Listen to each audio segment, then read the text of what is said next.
Grandes poderes trazem grandes responsabilidades. James Gunn está brutalmente pressionado por fãs, por críticos, produtores e muitas pessoas ao redor do mundo que amam o Superman. Não é fácil, né? A responsabilidade é toda do diretor para que os resultados da nova versão do Superman Legacy 2025 tenha sucesso financeiro, claro, né? De crítica, todo mundo gosta, e é claro, de público. Afinal, representa ou não o futuro do universo DC Comics e seus vários super-heróis, né? Então, prometido o filme, então, a gente vê o Lanterna Verde, está prometido o filme da Mulher Maravilha, e ele promete uma abordagem mais revolucionária do Homem de Aço. A Warner está confiante talvez devido ao sucesso de Minecraft, com Jason Momoa e meu querido Jack Black, e Sinners, que foi uma grande revelação, um dos melhores filmes de 2025. Se você não viu, tem no vídeo aqui, no canal eu tenho um vídeo sobre o filme. E não será, ele está focado, né? O James Gunn está focado no trabalho, mas não será nada fácil para o diretor de Guardiões da Galáxia e Pacificador, porque em algumas exibições, teste, né, que a Warner está fazendo, o filme foi simplesmente considerado horrível. E por algumas pessoas, o filme foi considerado muito bom. Então a gente fica naquela, já que a gente vai ter que aguardar ainda a estreia do filme Superman Legacy. Bora ver? Botas, vou pegar pra você.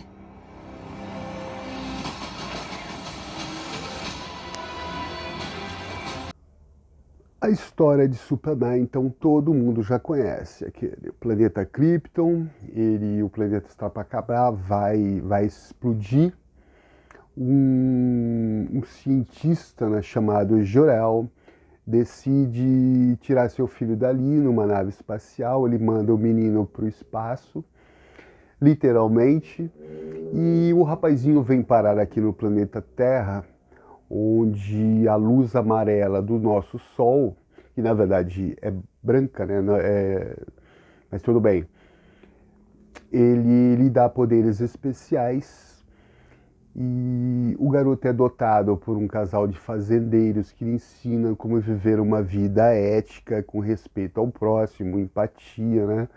Ser um ser humano muito bom e quase puro no interior dos Estados Unidos, uma cidade chamada Smallville, onde o garoto vive ali sua vida, né, tranquilamente. Para quem se interessa mais, tem uma minissérie chamada Smallville, que fala muito dessa época. E depois, adulto, ele veio para a cidade grande, né, para Metrópolis, onde ele vive sua vida. Então, aquela dualidade entre ser o personagem, entre ser um repórter atrapalhado que ama a outra repórter irreverente, né, instigante chamada Lois Lane, ou ser o ícone dos heróis, simplesmente isso, né? O Superman, um super-herói que é um super-herói, né, que faz coisas de super-herói. A primeira versão do Superman, então, do Richard Donner, se apega muito a esse lado, então, do gibi da revista em quadrinhos, com o nosso querido Christopher Reeve e o falecido James Hackman, recente, né? A primeira versão, então, ela tem aquela ingenuidade juvenil, aquele super-herói que salvava pessoas, né? Só simplesmente isso. E até gatos em árvores. Um homem apaixonado, com o perdão do trocadilho, um caráter de aço. Um personagem criado em 1938 por Joey Shuster, que na época, essa bondade, né, essa ingenuidade toda, era bem vista, fazia parte, né, tinha que ter um alento depois de vários do mundo, né, sofrer com guerras brutais, a ideia de um super-herói que para salvar a humanidade, às vezes de si mesmo, era uma ideia bem atraente. A gente tem recebido muitas críticas do que podemos... São muitas. Hoje a secretaria... Vivemos tempos estranhos com a cultura do cancelamento e uma época em que o filme pode ser um fracasso apenas se começarem a falar mal dele, né, nas redes sociais principalmente. O James Gunn e os produtores executivos da Warner, né, eles também sabem disso. Então eles estão ali tentando de tudo para agradar as várias camadas de quem vai assistir o filme.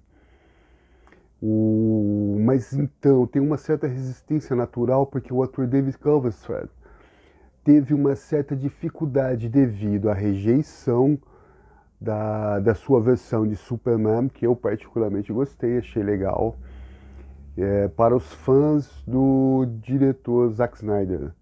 E o Superman do Henry Cavill, também, que eu gostei bastante. A versão do Zack Snyder era fria, era distante, era um Superman quase como um deus. Ele era intocável, ele era absoluto, talvez um pouco sombrio demais para os parâmetros, porque se a gente pensar, embora existe muito adulto que goste de filme super-herói, ele é feito mais para aquela classe, né, para aquela faixa etária de adolescentes e crianças mesmo. E comparado à origem, né, do Superman, essas histórias mais humanas, mais juvenis, mais leve, destoa bastante. Mas hoje a sociedade, talvez eu tenha só um leve, né, sensação, que a sociedade atual parece ver os valores de Superman, os valores lá do começo, né, como a bondade, a justiça, a empatia, né, fazer ao bem sem olhar a quem, era talvez uma fraqueza ou então algo ultrapassado. A Marvel foi cada vez mais amável. Para quem não é familiarizado com esses filmes de super-herói, ela tem a DC Comics, que tem o Superman, tem o Batman, a Liga da Justiça, e a Marvel, que tem os super-heróis como o Homem-Aranha agora, o Hulk, o Homem de Ferro. Então a Marvel começou a deixar os filmes cada vez mais realistas, digamos assim, com os super-heróis mais próximos do mundo, né, com aquela quase não tendo sangue, claro, né, ter um bom senso como um Star Wars, porque, como eu disse, o público majoritário, o foco é o público infantil e adolescente. E talvez isso, né, deixando os filmes mais realistas, Zack Snyder então deixou mais sombrio a Liga da Justiça, o uniforme preto do Superman, e talvez isso acabou culminando na série The Boys, onde é uma série em que os super-heróis não têm caráter nenhum, têm os poderes, então grandes poderes, grandes irresponsabilidades, e eles não têm caráter nenhum. E essa forma foi acabando, talvez cansando, foi se desgastando, e ao se refletir na bilheteria, as produtoras começaram a repensar essa forma. James Gunn parece querer voltar ao super-herói básico, aquela coisa simples, né, da gente se divertir mesmo, e do herói ser o que a gente tem no imaginário coletivo, que é aquele herói que faz as coisas certas, que salvam as pessoas do bem, e onde esperamos ver os super-heróis. Talvez funcione, né? Esperamos que sim. They chose him. Let them die.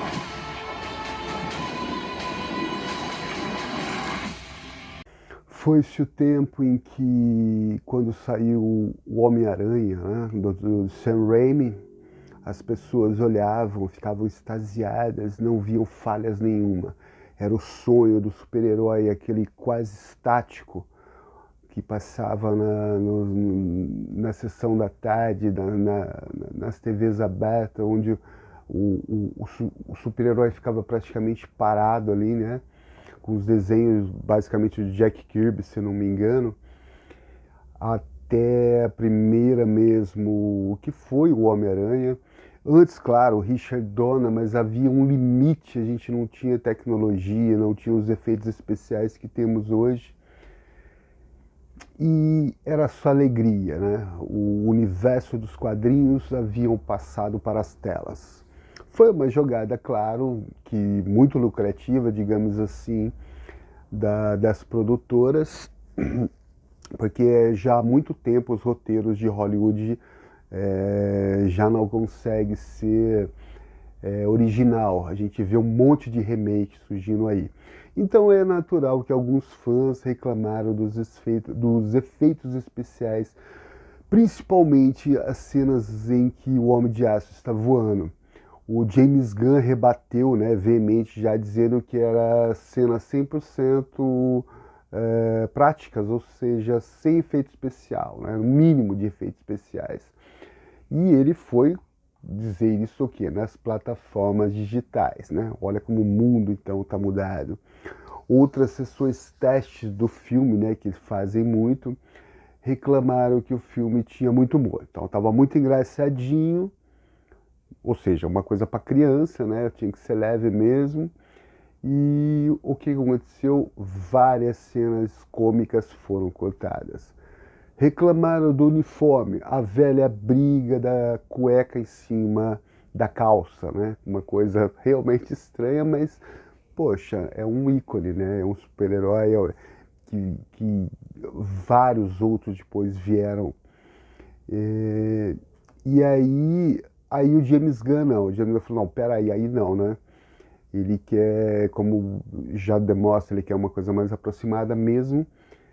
E deixou, né? Então o uniforme por cima da calça, parece que mudou apenas uma tonalidade do uniforme que antes era mais apagada, agora está muito mais intensa, mas manteve o uniforme clássico. Então, escrito e dirigido por ele, né, James Gunn, que está acompanhando de perto, eu diria, como hoje é a evolução do filme, né? Antes eles iam lá, gravavam, faziam, o diretor fazia o corte do diretor e acabou. Hoje não, hoje ele depende de produtores, depende de pessoas olhando ali. Hoje o mundo é muito mais intenso, muito mais imediato. E ele fez vários cortes para agradar, na verdade, todo mundo, que eu acho impossível. E em uma cena, inclusive, que o Homem de Aço é hostilizado, né, joga uma latinha na cabeça dele, o ator dá uma piscadinha e nos trailers mais novos a gente não vê isso, eles tiraram, talvez para deixar o Superman menos vulnerável, né, sei lá, não sei. E eles estão mesmo levando a sério o que o pessoal está vendo. E a gente fica pensando, né? Eu tenho uma dúvida, será mais um filme de executivo, ou seja, onde as bilheterias, o dinheiro, o money mesmo, fala mais alto, é apenas mais um produto para vender, ou um filme de diretor com liberdade criativa para fazer um filme onde ele deixa, né, pessoas que estão aguardando ansiosamente por um ícone como Superman, e de lambujo salvar o universo da DC, talvez impulsionando outros filmes como Mulher Maravilha, alguma coisa assim, ou ser uma grande decepção.